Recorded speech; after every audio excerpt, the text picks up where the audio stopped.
hot in here, and the sun is coming through the window so I had to put sunglasses on. What I've been thinking about, there's been some questions about what you feel or see or don't see during an evocation. And it varies between people, but it's hardly ever as many explain like that they have a full body apparition standing clearly and they can hear him clearly and just like to talk to other human, and that is less than 1% of those who practice anything that has experiences like that, unless they are in a trance meditation or use drugs. So there's always been that there's a lot of stories going out there. Most awfully, what I experience is that I can see smoke or thick fog coming out of a scrying tool, or if I scry the Enochian tables, different letters start to glow with color a little bit when you are gazing through the Enochian tables, since they are an entryway, like an opening as well, just like a mirror that you enter in and from the other side you enter back in. And to having a clear audience, that is more, you could explain it more like that you get an idea. So it's not so much that you hear it with your real eyes, ears. You get thoughts, and then of course what can happen in the real reality down here. Flames can go crazy. Glass can crack. And you might hear knocking sounds sometimes, or some weird noises that you can't really put in. But and twice I felt like a draft coming in. And electricity is something my hair can go up like this, and then it starts to have this static electricity and my hair starts to spark. So, but that is rare. For most common things, it's just that you relax, you wait, you make a conjuration, then you wait. You have to allow there to be some time and not to rush through it. And if it doesn't happen something within, let's say, 10 minutes, then you can say the conjuration again and wait. And it's often up to you, and then you have to, if you get a sense that the spirit or angel is there with you, then he's there with you, and you talk to him just like they would be, like he would be standing right in front of you. And you can feel like a sense, just like when you go into a crowded room where somebody's been having an argument or people are being happy, you can feel it like that with the presence that, oh, this is a yes and that is a no. And that is one way, but and sometimes, quite often, you might see orbs.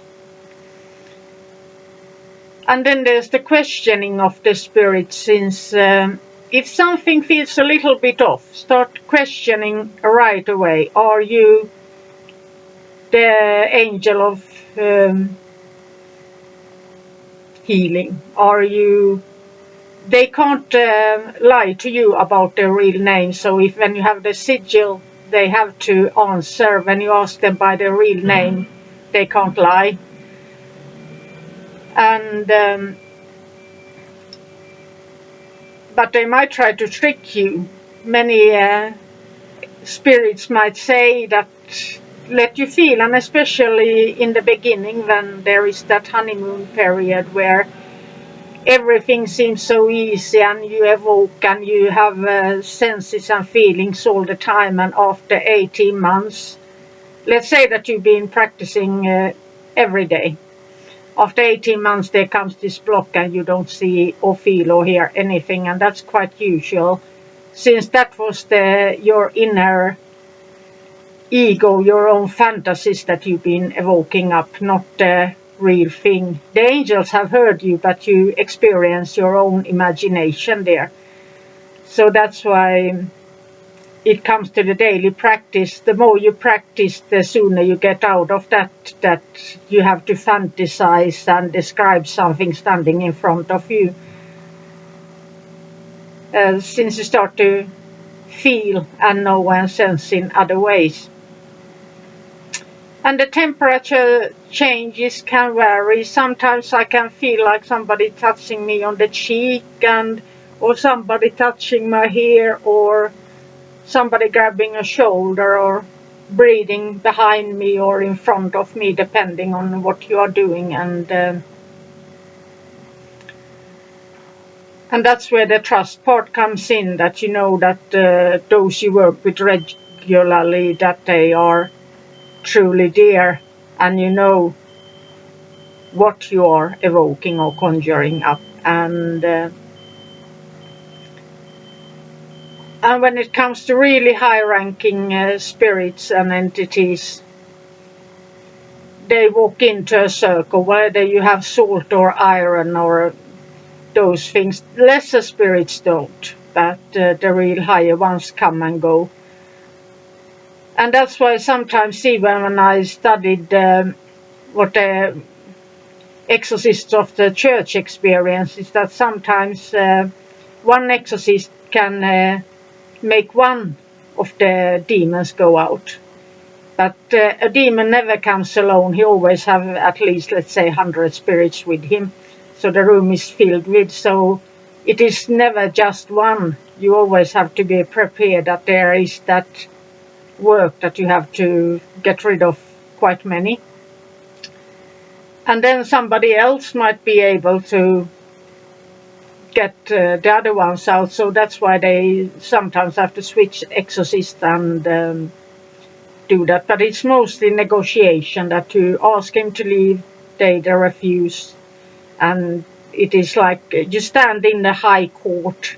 You are just like that. You make a request and demand that he should leave. He won't go. Then you have to put in more force. But that attacking you see in Hollywood movies, that is not the case. They can. The higher rankings ones are usually quite polite, and they just try to push you into, like, how dare you thing, and you have to stand your ground. And it's the angels who grant you the power, and they might bind you, the demon, and take him off somewhere. It's not you as a person who does it. And that's where the trust is, that you must trust that the angels can do that. And sometimes if you are really suffering, that might be the thing, that you have to reach out to different people, since not everybody can take out the same. They might be really high-ranking ones, so the lesser spirits are always easier with them to get rid of. So don't go. I heard it so much that they make a pact, and after reading one book, and they make a pact with a high-ranking demon, and that demon does all the exorcisms for them. The demon might do that, but usually you don't even make a pact with a higher-ranking demon, since they are not interested in you until you have the authority and power. So as you grow and learn, that's when they start to pay notice to you. So it's not like that. It can happen if there is a really special connection. But there is that divine court and the demons have to make a request to attack you. It isn't just like with the intranquil or discern spirits like a witchcraft that you can just send them back and forth. However, they have to make a request as well and get a yes so that they can torment you. So that's why I call them a hard lesson, since maybe maybe God thought or the angel thought that I need some discipline to be put into place, so they put that challenge up and see how you act. Have you learned anything? Have you grown? And then they might let you pass that one, and you grow and learn from your mistakes, and you felt really small, and you know that there is something so much stronger out there. And then you start to practice in a little bit different way, and you get more humble by each time. And so that is, I usually know when somebody is lying when they say that they have too much power. That's when they are all up in their head and having hallucinations more. Since once they stop having those ego-filled experiences, that's first when the real magic can start to happen. So if you're thinking that you have the power and you yourself are the divine source, it can work with ghosts and lesser spirit, but it doesn't work with the higher realms. So that's the harsh lesson. It usually takes between 1 and 7 years to learn that. For the first time you knock heads, and then it grows and you get disciplined, as I see it.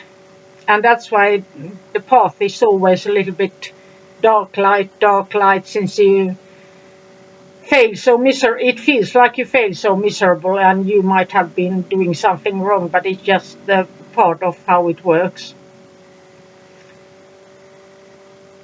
When it's only light and everything happens just like you want it to, or the book says that it should happen, that is just visualization skills and meditations to the higher collective. That has nothing to do really with the real work with the entities.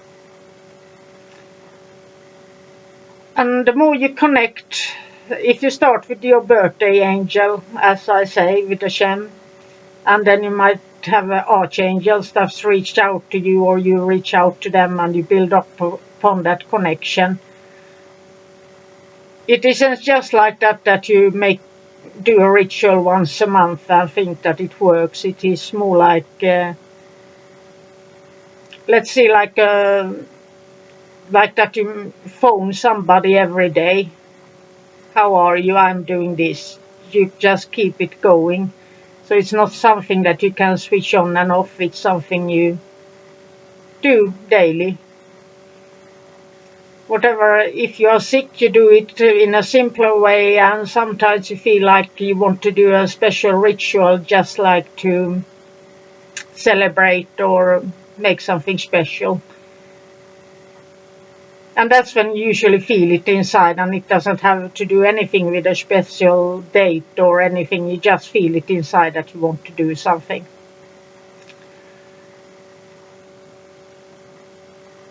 And all the old grimoires, they are just the stepping stones. And they are meant to be bits missing between, and you have to fill those bits that are missing in the grimoires with they always, in the 15th and 16th century, they all could the Bibles with their heart. They knew what the liturgies were, they knew what prayers were, and they assume that you know them as well. So you have to look into prayer books from 15th century and add this up, or the liturgy of the angels, or the liturgy of the whatever it is, an old manuscript might ask, since they use that to enforce between those spaces and building up the connection.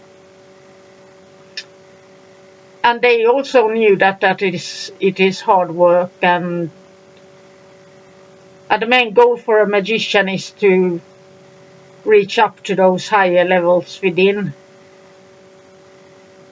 And the higher you climb, sometimes you fall down and then you climb back up, and that's life. You can't always be on your top game, or however they say it. You just do your best, and the ritual purification is very important part of this, and I like the Book of Abramelin most for that, since it's easier when you practice a little bit of ritual purification each day.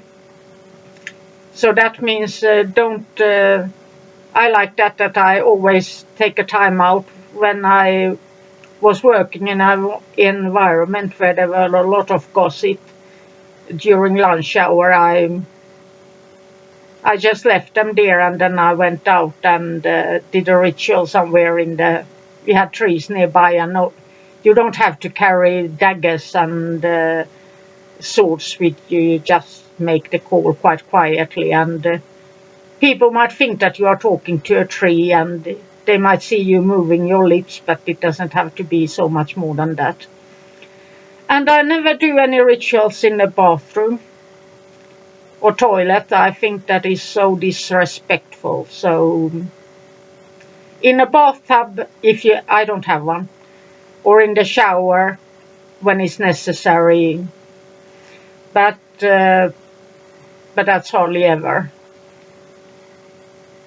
And I know that Muslims are very hard on that as well. That's where the jinns are, in the bathroom. That's the habitation place. So maybe that's rubbed off from my Muslim friends.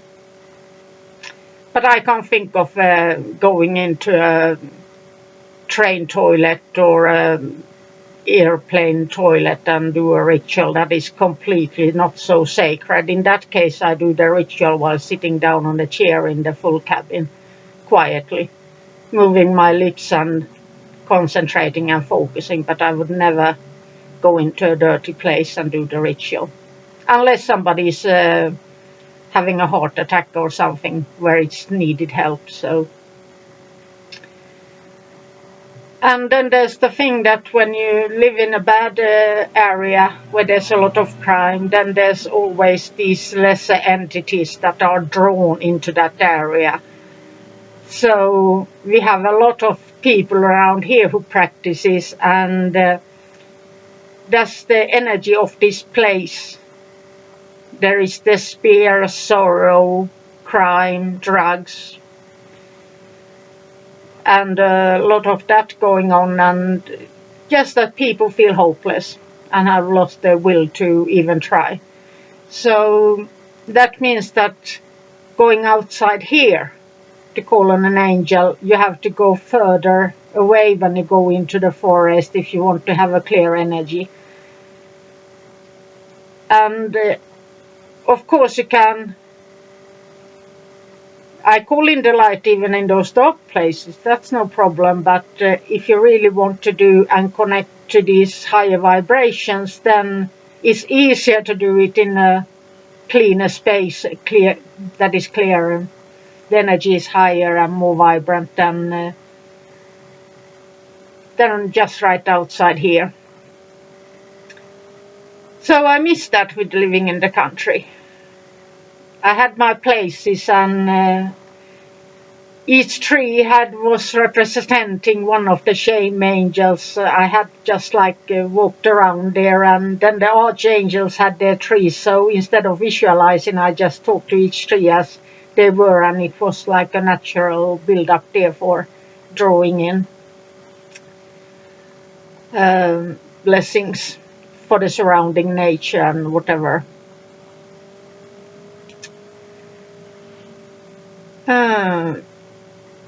And there was that of spiritual authority. For every time you level up and you learn, it takes time. And there are different hierarchies of angels, so you get granted by one, and it doesn't have to be permanent, but they grant you one thing, and then they teach you more, and if you're really lucky you get crowned. And that's what connecting to your holy guardian angel is about. And it's not a simple book that where you meditate for a couple of months and it happens. It's a lifelong journey.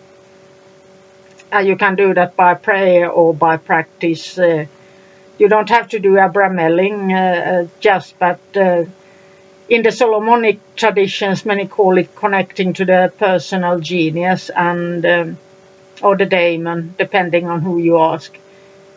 I think that you have both. You have the holy daemon and the holy guardian angel, and it depends on who you are, who you want to connect to.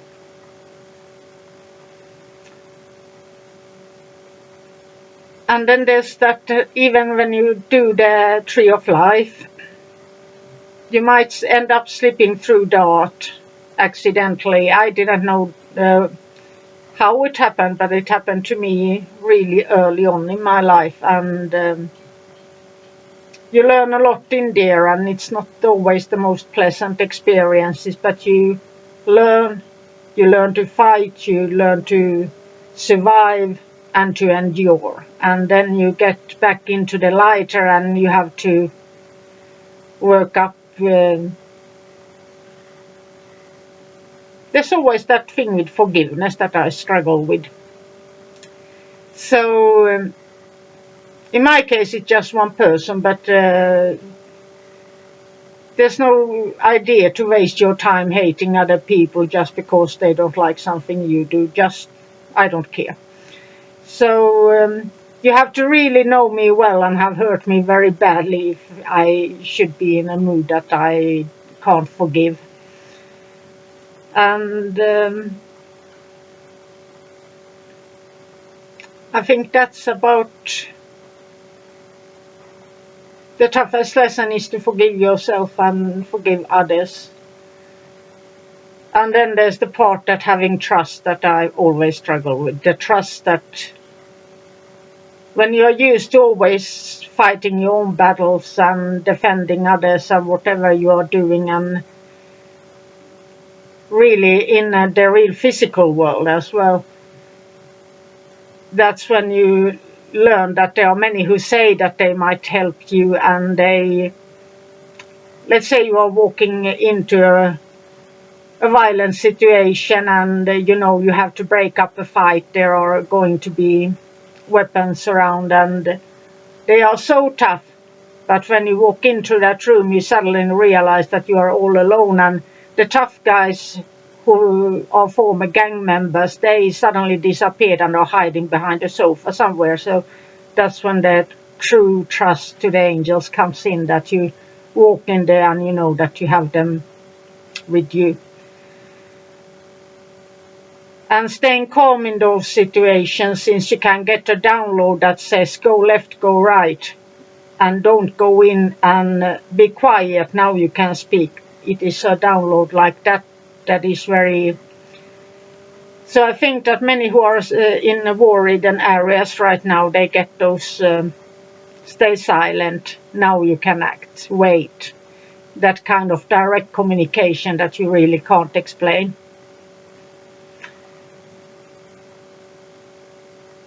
And I done one thing that I've done in this, as I talk about magic in the real world that affects the real world, that has been in they were fighting, and so one was reaching for a weapon, so I just made a quick calling for Vevalia, go and bind that person right now. I couldn't do it. He was one of those who take steroids and is 2 meters long. I'm 174 centimeters long, but he was huge bodybuilder. He was off on that. And somehow he stumbled and he started to adjust himself, and that was when we could take him on and start to push him down so he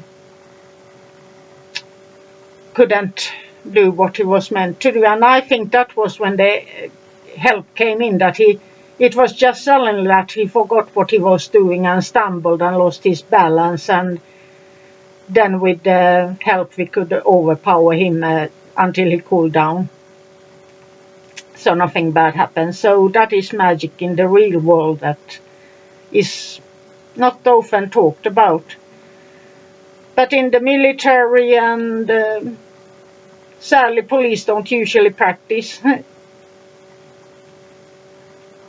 That could be something to consider, to really go in there and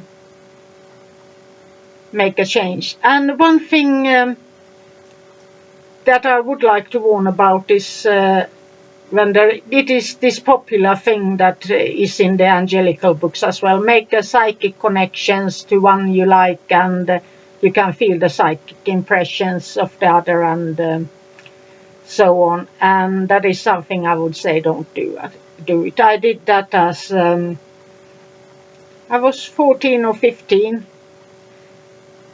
We were so-called blood brothers and so on, and they were moving abroad, and then he went to the UN as a soldier and so on. And when he was in Africa working, keeping the peace out there, when something happened to him, I could get this whole, I don't suffer from panic attacks, but I could feel like a pressure in my chest, and I got cold, and these horrific dreams and feelings came attacking me, and that was that I could pick up on what he felt, and that can affect your life. And in the end, I think that we are all supposed to live our own lives after the best, and not to play too much with those psychic practices of what is modern right now. In the 90s it was mind reading, now it's psychic connection with the angels, and you can see others' thoughts, and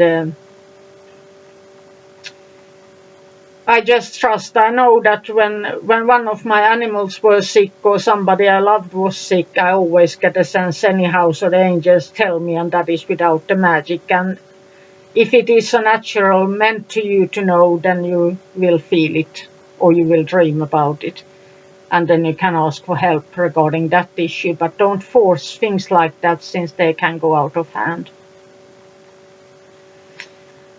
My aunt did this. She planted horcruxes to Harry Potter. But she used to put her own blood on paintings around people's, a small drop of blood, maybe on a painting or a mirror or somewhere, to spy on people with the astral vision, astral eyes, and so she could interfere with people in their homes without. That's why I don't like her practice at all.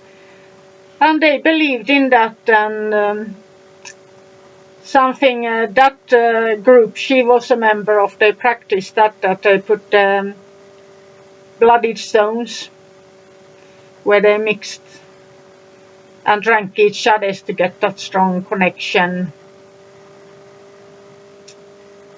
and that none of them lived a happy life.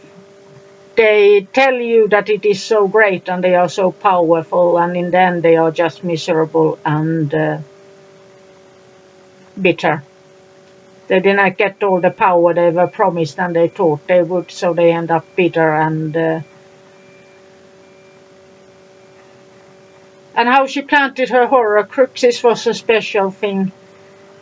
When she died, she had donated different organs to all kinds. She was the head of a hospital, and she had, so her hands or eyes and livers and kidneys were all donated for research, so there was nobody to bury, and that was her way of planting horcruxes. So she would stay as an intranquil spirit on Earth. And that's why I don't like Alistair Crowley. Having an aunt like that and the bad mood and bad temper, there is a lot of that spiritual paranoia that comes with it. When you curse somebody, then they have the divine right of repelling the curse and attacking you, so you are just inviting a lot of trouble. If you feel like cursing somebody, take a cold shower. Just let it wait 3 months if you want to do it after 3 months or something. Rethink it. And ask for help of the angels or something to let it go. Since it only hinders you and you have to face up to it and take responsible anyhow. So it's easier to not take cursing as a solution to problems. In folk magic, you have a little bit of different kind of cursing when you curse off an illness or toothache or fever. But that is something that isn't really in the magic practice. And when I say magic, I mean talking to angels and demons. I'm not talking about working with the ancestors or intranquil spirit or discerned spirits or fairies. I'm talking, that is sorcery and witchcraft and shamanism and other types, but the real magic is angels and demons. So that's where I take the line, and that's a pantheon that you can. I know that many switches the pantheon since they don't want to have anything to do with the Christian or Judaic or Islamic. But there is that if you want to work especially with angels and demons, you have the hierarchies. So in order to work with a hierarchy and climb up, you must know that there is somebody above where you can go to a divine court and battle. Whether you're on whatever side you are on. Since otherwise, if you make a demon like the highest god of all, or yourself, the hierarchies don't work. Nothing will work since. So you get a lot of delusions. In that case, if you want to practice like that, it's better to go into a pagan religion and practice paganism and sorcery and witchcraft from those sources.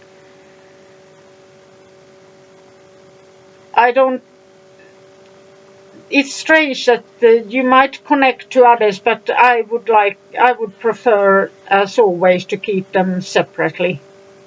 In that case, the practice is if you want to work with, let's say, Odin, then you do a ritual for Odin. If you want to work with angels and demons, you do a separate rituals for them. There is no real need to. Since the hierarchies aren't the same and the results might be off. If you are truly a pagan and you strive to stay in those, then you should work with the creation story, or like if you're Egyptian, decide which one of the two stories of evolution you believe in, or if it's Sumerian, who is what, and make up your own and work for that for at least a couple of years so you get to learn and build up.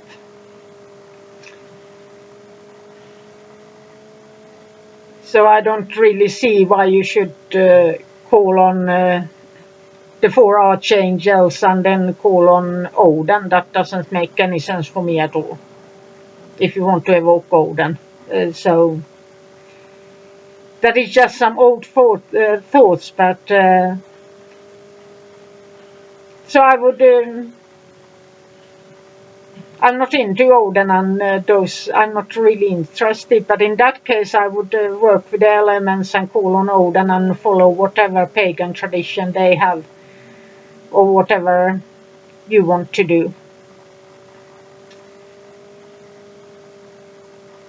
And then there's the question about protection. If you need protection every day and you constantly have to carry on a pentacle or whatever to feel protected, that's you should step back a little bit and really work until you have the protection within you.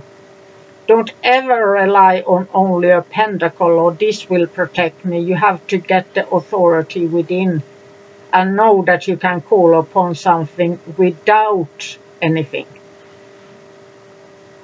You can call on an angel. You don't need a sword. You don't have to. It's just like in the beginning when I stress out that practice, practice, practice, draw those circles, do everything exactly like that.